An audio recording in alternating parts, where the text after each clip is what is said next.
Hello everyone, I'm Mr. Amar, and welcome to my channel. Do update. Get ready for exciting content and updates on a variety of topics. Don't forget to subscribe and hit the notification bell so you never miss out. Let's dive into the world of updates together.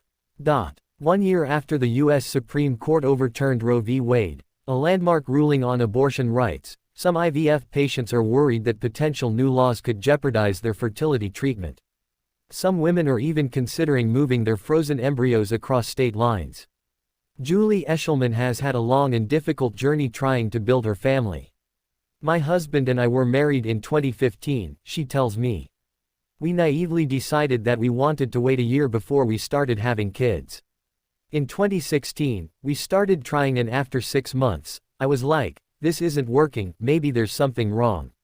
And so began years of fertility tests, treatment, 3 miscarriages, and many tears. Finally, in June 2021 she had a baby girl. We now have a beautiful, feisty, spunky 2-year-old daughter, she says, her voice lifting. But when Julie and her husband decided to try for a second child, things got complicated. The U.S. Supreme Court had just overturned the 1973 Roe v. Wade ruling. This means women no longer have a national right to an abortion. Individual states can now ban or restrict access to terminations, and in the process of rewriting the rules, some lawmakers drew up legislation defining life as beginning at fertilization. This has thrown up crucial questions for fertility treatment. If they say that life starts at conception, what does that mean for an IVF embryo?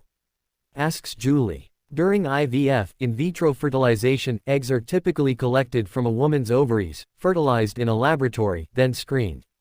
Some healthy embryos are transferred to the womb and others can be frozen for future use. Any that aren't considered viable or are not used may be destroyed. During IVF, in vitro fertilization, eggs are typically collected from a woman's ovaries, fertilized in a laboratory, then screened. Some healthy embryos are transferred to the womb and others can be frozen for future use. Any that aren't considered viable or are not used may be destroyed. But if life is considered to start at the moment of fertilization, doctors and patients like Julie fear this could have implications for the IVF process. At the time of the Supreme Court decision, Julie was getting ready to move to Pennsylvania because of her husband's job in the military. She was worried about a proposed bill there that she feared could have had consequences for embryo storage and IVF. She felt the risk was too great and decided to leave her embryos in the Democrat-controlled state of Illinois, where she had had her last IVF cycle, until she knew the outcome of the Pennsylvania vote. She says the decision to wait added at least 6 extra months to her IVF treatment, delaying what was already a lengthy, stressful and expensive process.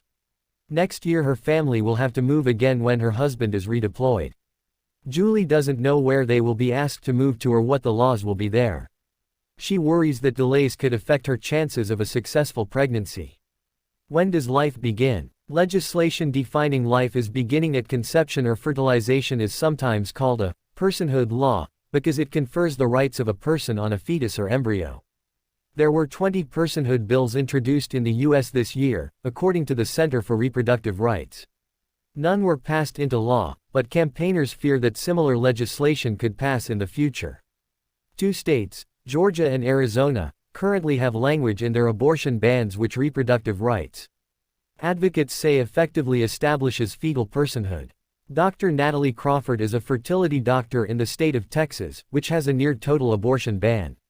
She says that many of these bills are written by people who do not have a medical background, using words such as fertilization and implantation, which have a very specific meaning in a scientific context. When somebody writes these words, with the mindset of trying to eliminate abortion, it starts to impact our ability to potentially do IVF in a safe manner, she says. If you say life begins at fertilization, then how can I grow an embryo in a lab, or biopsy it for genetic testing, or freeze it or thaw it, or implant it in somebody, or leave it frozen? She tells me that when Roe v. Wade was overturned, the phone at her clinic wouldn't stop ringing, as worried patients tried to find out what it might mean for their treatment. The American Society of Reproductive Medicine says that currently there is no state where the legal position regarding IVF has changed, but it also says that personhood definitions have the potential to implicate and even ban the use of art-assisted reproductive technology, including in vitro fertilization. Not everyone who wants to restrict abortion wants to impact how IVF is practiced, but there are some who are explicit about wanting to do so. Jim Baxa, the president of West Texas for Life, believes the medical practice of disposing of non-viable embryos is murder and ought to get punished as murder. He tells me, life is created by God, not man. If God allows us to create a life through IVF, then that's to His glory. But creating life is not a human right. All laws are based upon faith.